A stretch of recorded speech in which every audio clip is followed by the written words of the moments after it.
I've been waiting for an hour in the car for you. You said you were going to stop in there for a few minutes, and I've been waiting for a whole hour. Now my whole afternoon is ruined. I can't swim now. Why are you so wrapped up in the store? I mean, you're so inconsiderate. What the hell's wrong with you? Can we just go outside and talk about it? Fine. Julie, I waited for you 15 minutes, then it turned into a half an hour, then it's 45 minutes. It's a whole hour. You're so inconsiderate. John? I mean, my whole afternoon is ruined. I can't swim now. You said you're going to be in there for a few minutes, and then you're in there constantly. I mean, there's something you can do for hours and hours. John, I had a nightmare last night. I felt like crap. Yeah, what about me? What about what you? I need? It's inconsiderate of you. I'm in the car, I'm waiting. I'm trying to be patient. I'm trying to be understanding. And it just turns into a whole hour where I'm waiting. So what? It's so thoughtless. You can stop criticizing me. You can be in that store for hours. So what? So what? Because I'm waiting You for go you. into a violin store and you're there for We're separate. Now we're doing errands together. That's so Errands? inconsiderate. I'm not. And what am I supposed to do? Drive the car away? You're not listening to me. You're not listening to me either. First, you listen to me. Just knock it off. This is a big issue, and you need to pay attention to my feelings. It's just so thoughtless of you.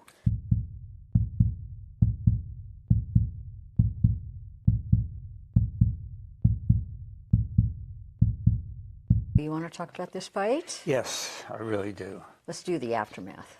All right. Okay, step one, feelings off this list. Right. So, do you want to start or should Yeah, I? let me start. Okay. I felt totally flooded, angry, misunderstood.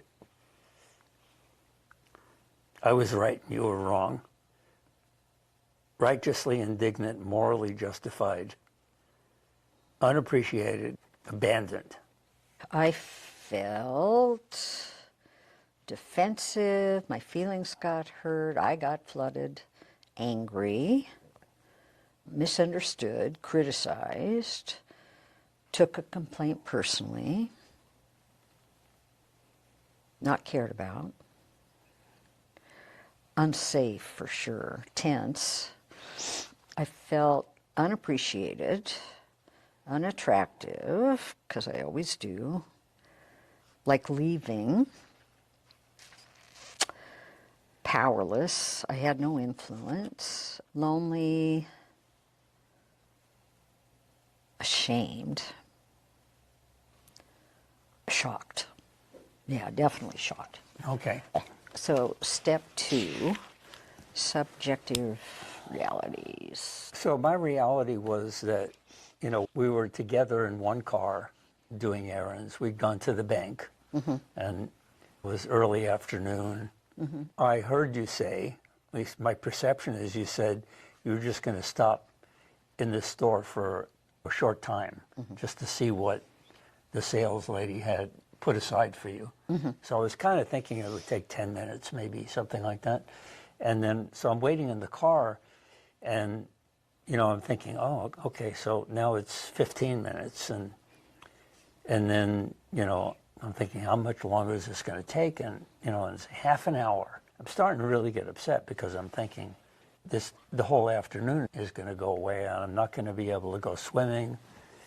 I'm not going to be able to play the fiddle and practice before my lesson on Tuesday. And so, you know, I'm trying to calm myself down. Okay, then it's 45 minutes.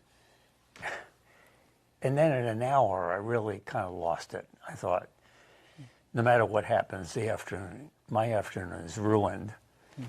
And I was just, you know, I know you get absorbed by being in a store, you know, and so after an hour, I kind of lost it. I was so angry, and I kind of just charged in there. I wanted you to just say, oh, I'm sorry, you know, time got away from me. Let me wrap this up and let's go back home. Then maybe I could rescue some of the afternoon to get something done that I needed to get done.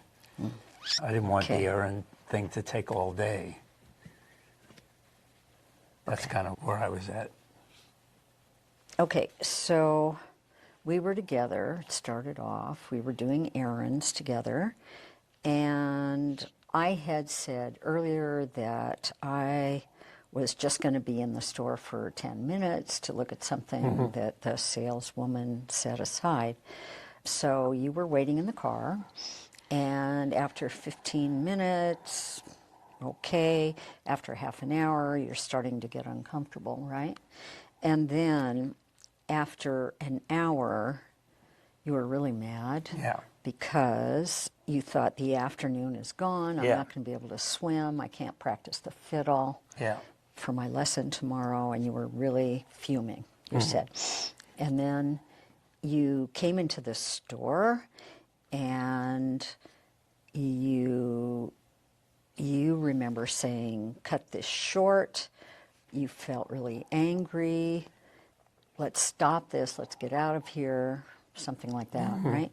And then you wanted me to say, oh, I'm so sorry, Right. I'll wrap things up right away Yeah. and leave. But that didn't happen, right? Right. Okay. So did I get all that right? Yeah, you got it. Okay. So I can totally see how you felt that way. I mean, sitting in the car for an hour is no fun, you know, especially when you had the expectation of 10 minutes. Yeah. Right? So that makes sense to me. Okay, thank you. What was your reality? So, okay, so first of all, you know, I woke up in the morning. I'd had a really bad dream that night. It kept me awake. And I woke up feeling really horrible, you know, still kind of messed up from the dream I had. And I know we were going to be doing errands together. Okay. So, in fact, one of the errands was to go to the store and take a look at the stuff that the saleswoman had put aside. So I am really enjoying myself, and I'm looking at all this beautiful stuff, and it's very cool. And, you know, I'm like trying to get my head out of the nightmare and trying to enjoy the beauty of the things I was looking at. I did think about the time a little bit, but I knew that you were reading a book, and that often I can be doing something, you'll read a book, and you'll be perfectly content. I was imagining that you were just doing fine in the car, just reading your book. I was at the other end of the store, and I see you coming in, and to me, you looked really furious. And there were a lot of people in the store. There were salespeople, there were customers, etc.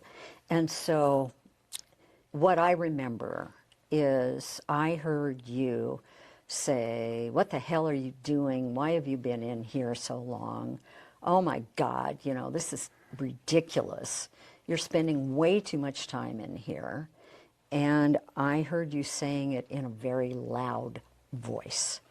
And as soon as you started, I kind of looked around and I noticed that everybody was looking, and people could, you know, hear a pin drop, and you're continuing to yell. And I am frozen. And then I am really freaked out, and I'm getting flooded inside and mortified, embarrassed, humiliated. And I can't believe you're doing this. I mean, I was, I guess, fantasizing that you had no consciousness of people around us listening to us and the impact that would have on both you and me. So all I wanted to do was, one, either shrink through the floor and disappear, or grab you and get out of there, because it was just way too much. It was over the top. So I then said to you, let's get out of here. So we went to the car and had this horrible fight. And I don't remember everything that was said, but I remember feeling criticized, put down, flooded. I felt like I was facing a roaring train coming right at me. And honestly, I think I was a little scared. It was scary. You often don't get enraged, but you were enraged. It seemed like to me, anyway. And so I just got flooded and we stopped. That's what I remember. Okay.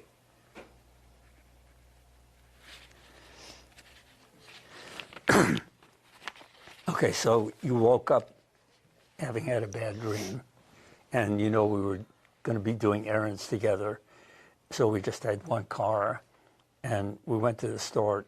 Going to the store was part of the errands, and you're just really enjoying yourself, not thinking about the time passing. And I was reading a book, and you thought it was just fine, but then you saw me coming in, and I looked furious. Lots of people in the store, and I'm saying things like, "What the hell are you doing?" in a loud voice. You noticed everybody looking. You're feeling frozen. You're getting flooded. You're embarrassed, humiliated, mortified. You can't believe that I'm doing that. You wanted to shrink through the floor or just get out of there. And then we went to the car and we had this horrible fight. And you felt like you were facing a roaring train coming at you, and you were actually scared of me. And then we just stopped. So I got flooded. you got flooded. Right. Okay. Well, I can really understand why you felt that way. I was really oblivious to people around me and just out of control. I was so angry and out of control, and I can see why you got embarrassed and humiliated and flooded. Makes sense. So, triggers. I definitely got triggered. No question about it. I have a very fine hair trigger to being humiliated in front of other people. Yeah. So this felt very similar to that, that old feeling that I've had ever since I was a kid, probably, I don't know, 7, 8 years old, of being put down in front of others, being shamed, being the object of contempt, being laughed at. Oh, the bullying too, when I had polio and the brace and the bullying and people laughing at me, you know. Yeah, that was the trigger for me. It was a big one. I get it. It makes total sense. Okay. Embarrassing you in public.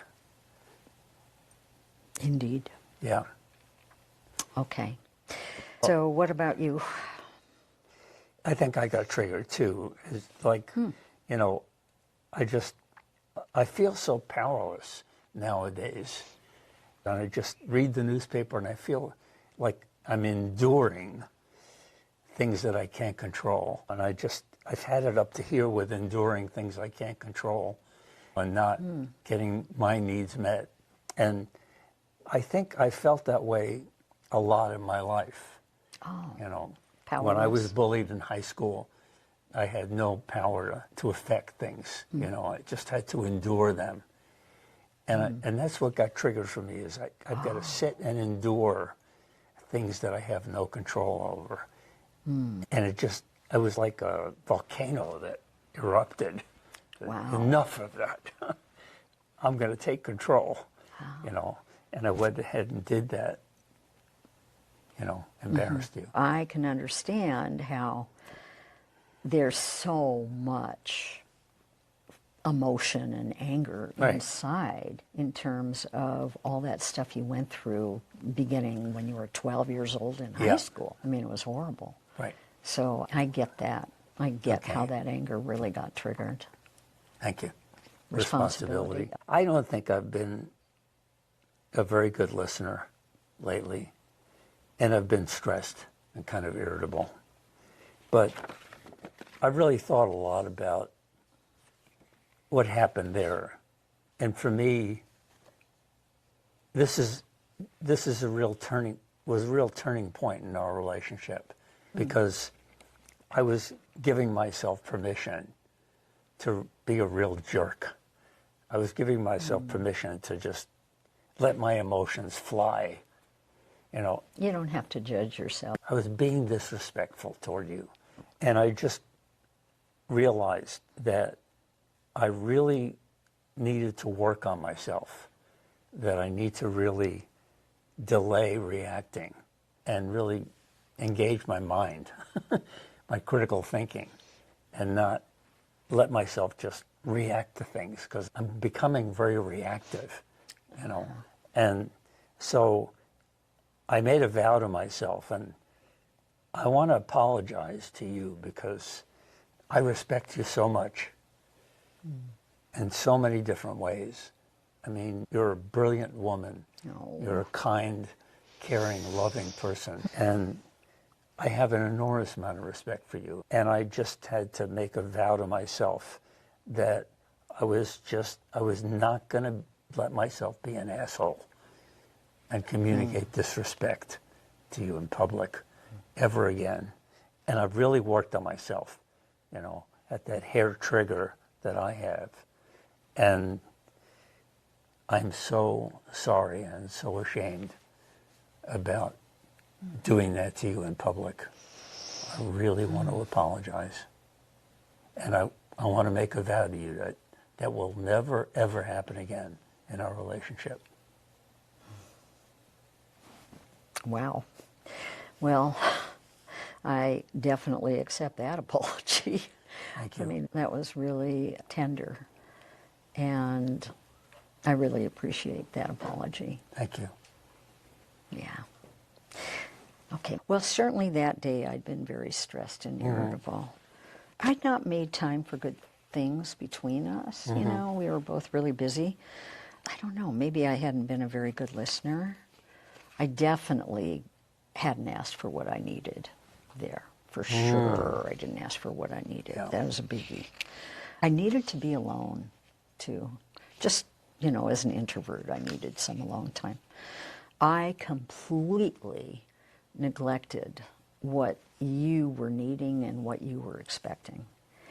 And I just thought to myself, you know, I just kind of, I don't know what, minimized the discomfort you might be feeling, you know, just sitting there and waiting, especially that I had said I'll be 10 minutes. I kind of blocked that out because I didn't want to think about it. I wanted to just stay in the store and just have that alone time and just enjoy myself. And I'm really, really sorry. I just completely forgot about you and forgot about what you would need, and how I certainly I didn't consider, and I should have, I did not consider that you had plans for the afternoon too, like swimming and playing the fiddle. I just neglected you. I ignored what you needed and made myself the star of my own show, you know, and became kind of first. Yeah. Without, I mean, it's one thing if you're second or I'm second or whatever, but when you don't even exist, because I'm being first and that's all there is, you know, that was not cool. Ignoring your needs, that's what I feel really bad about. Thank you. And I'm really, really sorry. Thank you. I am really sorry about I accept that. your apology. You do? Okay. Can I go first on step 5, constructive plans? I think one thing you could do differently is, you know, if something like that happens again and we're doing errands, you're in a store and you go, boy, really, I'm having such a good time here. Just come out and say to me, look, I really want to spend a couple of hours here. I know we didn't plan for that, but that's what I would like to do. Are you okay with that? Or do you want to take an Uber home and exercise, or whatever you want to do in the afternoon? Just come out and check with me. You know, that would be just great. Good idea. And what I can do is really delay responding and engage my brain, my prefrontal cortex, so that I'm thinking about you, because I feel horrible about, you know, here you are, you know, enjoying your time and, you know, recovering from your nightmare, and, you know, and then I come in like a bull in a china shop, you know, and smash into your enjoyment, your joy, and wreck it. I feel Kaboom. terrible about that. So I'm never going to do that again, ever. I'm going to really work on myself, and I make a vow to you that I'm never going to do that again. Really? Yeah. Really, really, truly? I 'Cause promise. Wow. I like your idea. You know, what I could do differently is definitely, I could have even, I don't know if you would have answered your phone or not. I would have. I could have called you and told you what was going on. And I really should have done that, provided you'd answer your phone. I didn't know if your phone was turned on. But I could definitely do that. Just let you know if your phone isn't working or it's turned off. I do come out and tell you what's going on. Communication. I'm wanting and give you a choice, Yeah. So you're not feeling so powerless, and then we sort it out from that there. would be just great. Ooh, I saw that sigh. Yes. Okay, that's cool. So that's one thing I could do, and you could, I don't fault you for being mad.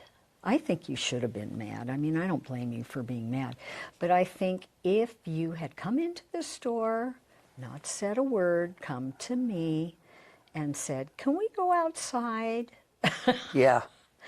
Away from people, and then you could have expressed what you were feeling and what you needed. Yeah, would have been okay. Yeah. Because, you had a right to be angry. Yeah, I could do it easily. Yeah.